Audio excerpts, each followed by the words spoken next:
I wrote poetry in high school like a lot of writers do, but I was asked to do a newspaper column in high school about my high school, and I very reluctantly did it, and I found it mind-numbingly boring, and I didn't want to do the idea of daily news journalism was just horrifying. Because you're basically writing about what somebody else wants you to write, and you're writing it in an inverted pyramid style. It's very boring and very dry. But I was very interested in history, politics, languages, belief systems, cultures. So I was studying these things in university, and I was traveling at the same time.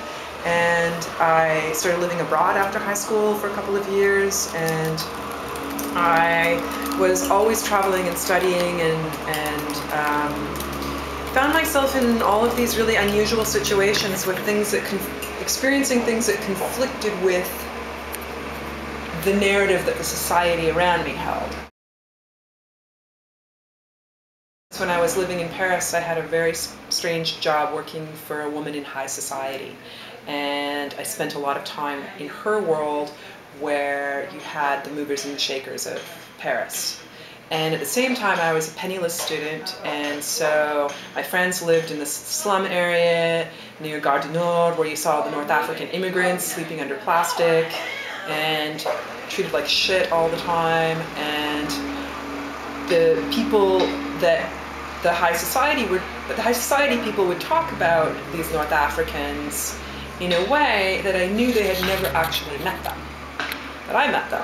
They were people that they hated, and people that they resented, people that originally they had colonized when France was active in North Africa and Algeria and so on. But there was so much cultural distance between these two groups, and yet I was mixing in both groups.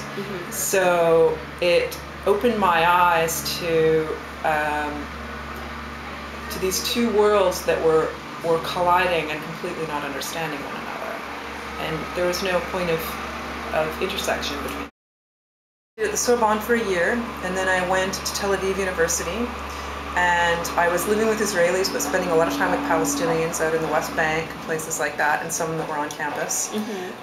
So again, it was a clash of beliefs and cultures and narratives. Clash of narratives is what is going on in the Israel-Palestine conflict. Two different stories.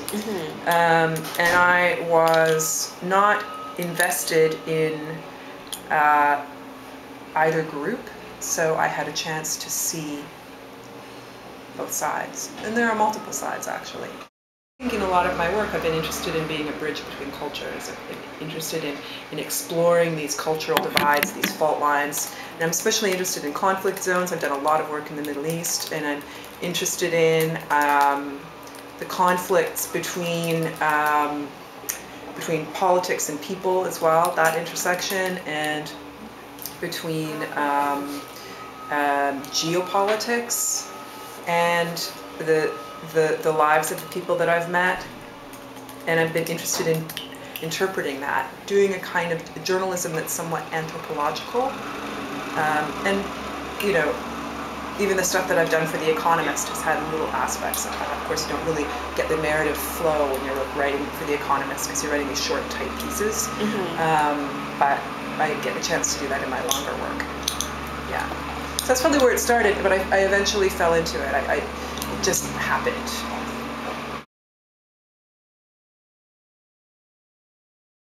I really hated essay writing in university because all of the interesting stuff had to be left out, and the speculation, and it was really reliant on other written sources rather than personal experience. And so it was such a relief to be able to write about what I personally observed and heard myself and gather that information myself rather than go. I mean, I use a lot of books in my research, and I read a lot, and I quote from it, but I'm not forced to do that, and I'm allowed to come up with original observations as well, and I am able to add a lyrical sensibility to the work because I'm interested in language and literature as well. I'm interested in making journalism into art, making it an art form. So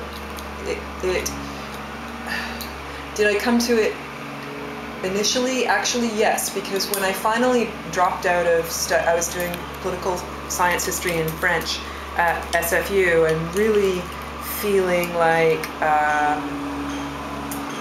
I was bored. When I finally came here and I did an MFA in creative writing, I thought I was going to do fiction. I was doing fiction and poetry, and I thought I will write maybe a novel, because I thought that's what writers do. I had really no idea. And then when I started taking nonfiction classes, I realized you could use a lot of the tools of fiction writing, whether it's scene setting, dialogue, characterization, narrative, structuring, suspense. I mean, all the things that you can put into a novel, you can take from life and put it in nonfiction. I mean, the difference is that it happened, and that people actually said those things, and everything happened as you say it did. But you can structure it that way. It doesn't have to be a dry experience, basically. I'm doing literary journalism. It's a bridge. It's why I'm teaching in both places, because essentially what I teach in the journalism school is narrative, because they're good at doing research and they don't really understand story, and that's what they struggle with. So I'm trying to teach them to use their research capabilities to also write literary prose. And literary prose in nonfiction can be as captivating as any novel. Using the third person and writing in a very dry way gives a pretense of objectivity.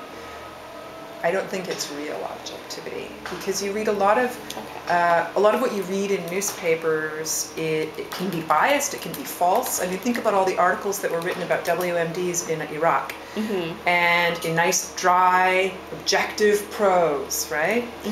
And it was all bullshit.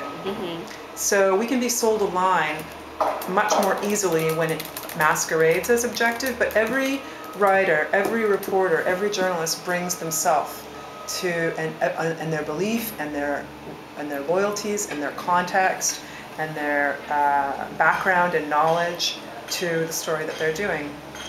And unfortunately, none of us are omniscient. What I try to do is be more honest about where the stories actually come from and show it happening. I try to almost write a literary documentary so the reader can experience it with me. They may or may not agree with how I perceive it, but they don't have to. They can actually see it in front of them.